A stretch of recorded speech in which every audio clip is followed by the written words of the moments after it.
Hey guys, how's it going? My name is Thomas Park. Welcome back to another video. Today I'm going to be talking about why is the VPN community and marketplace so goddamn toxic? Well, let's ask ChatGPT. ChatGPT, why is the VPN community and marketplace so toxic? Everyone I encounter on Reddit discussing VPNs or in Discord is extremely toxic and insular. Give me 15 possible reasons why. So guys, in this video, I'll be using a combination of ChatGPT's reasons as well as my own observations and research across the years to let you know the answer to this question: why is the VPN community so damn toxic? Now guys, if you're not aware already, I've made the VPN tier list and you can pretty much find every VPN rated here with a quiz as well to help you choose the perfect VPN. I'll also be putting some links to my favorite privacy products in the description down below, such as Incogni. Now, if you use my link, you should be able to get this discount for Incogni, and it's an excellent service that removes your information from websites like white pages, so you can't get doxxed if someone finds your name. Definitely a solid pickup. All right, guys, let's see what ChatGPT has to say, and let's dive into some analysis. So this is actually a pretty good one right now. It says lack of regulation. The VPN industry is not heavily regulated. This can lead to the proliferation of both legitimate and illegitimate services, creating an environment ripe for misinformation and scams, which can foster toxicity. I think this is pretty good. I know several VPNs that own actual review websites, and there's no disclosure. Pretty big ones too. You can even look in their products that the company owns and they don't list it. Not only that, but there's several YouTube channels here on YouTube that I do believe are owned by some VPNs perhaps. So there's definitely a lack of regulation. A lot of VPNs are also in various kind of shell locations, which kind of protects them from some investigations, and they're kind of a little bit more hidden and obfuscated. So I think ChatGPT is onto something. Next up, it talks about affiliate marketing. Many VPN review sites and influencers make money through affiliate links. When discussions about VPN arise, users may accuse others of shilling for certain companies, leading to distrust and toxicity. I think it's onto something again. This is definitely one of the most common things that I've noticed and why people don't like my channel. Immediately, they see that I use affiliate links and they assume I'm a bad guy because I make a living doing this kind of content. That said, just because there are a lot of problematic websites that review VPNs and take sponsorships and certain deals doesn't mean that I do. There are certainly tons and tons of websites, like I said, owned by VPNs, and there are lots of websites, pretty much the biggest ones, PC Mag, CNET, whatever. They don't actually really test all the VPNs like I do here on the channel, and people really hate that. And so they kind of whiplash into the opposite side of things. They want nothing to do with review websites. They want nothing to do with reviewers.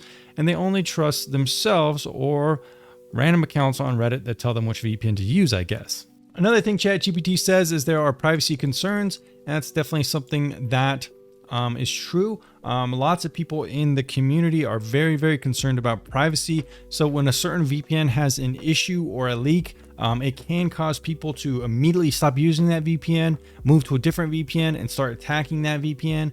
Or if you're using a VPN that has had some kind of issue, people will be like, don't use that VPN, it's had some kind of issue. So pretty much like no VPN is really perfect in terms of a perfect track record. You know, some of my favorite VPNs are pretty close to it, but then there's always someone who will dig up some random piece of information about a VPN and be like, you know, this is why you shouldn't use this one. If you gave me a VPN here, I could pretty much convince you not to use it by saying something. And that's definitely what people like to do. Now, some of these on ChatGPT, I don't find that interesting, but we'll kind of discuss them later on, at least with my thoughts. Some things like tribalism, which is just like an inherent on the internet. People like to be tribalistic. But another thing is that there's very high competition.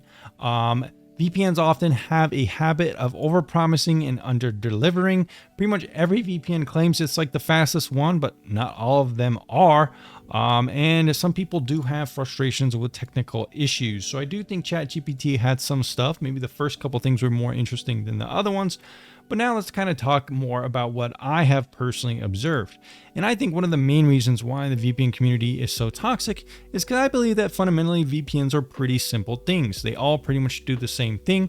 Almost every single VPN either uses OpenVPN or WireGuard. You have a basic GUI, you pick a server, you connect, and that's pretty much all there is to it. Of course, there's other little things like split tunneling, multi-hopping, and various different settings and configurations that VPNs kind of vary with. But at its core, all the VPNs pretty much do the same thing. So that basically means that all the VPNs are constantly fighting each other over market dominance of a product that kind of does the same thing, and that's when things can get nasty. And I also think this kind of competition leaks down into the communities. When there's similar products, people will find ways to put themselves above other people because they say, hey, my VPN is better than your VPN. Even though they both do the same thing, mine has split tunneling and yours does not. Stuff like that. Now, I think another core reason with the VPN industry and the VPN marketplace at large is that it's kind of like a combination of things. I think a combination of like one thing is that there are a lot of misinformation out there with affiliate websites. There's a lot of them. They're certainly bad. So there's like certain key individuals that come out and talk a lot of shit about these certain things, and that kind of creates a cycle of toxicity. I know several communities out there that I think are very toxic for the community at large, and this toxic kind of culture kind of spreads around and kind of goes in circles. Now, I myself have known several individuals, which I don't really feel like naming in this video because I think I've given them enough attention already. If you want more information on who I'm talking about, look up some of my toxicity tier list ratings, or when I talk about toxic people in the community on my YouTube channel. You could find more information in those videos. But the fundamental problem I do believe is that people at the end of the day, content creators or even VPN companies, they don't really feel responsible for their own communities. And this is a huge issue. If a content creator is being toxic, that community who listens and pretty much follows that creator is therefore going to be toxic. If there's a VPN CEO that's being toxic and telling people this or that, then that community is also going to follow that leader and be toxic just the same.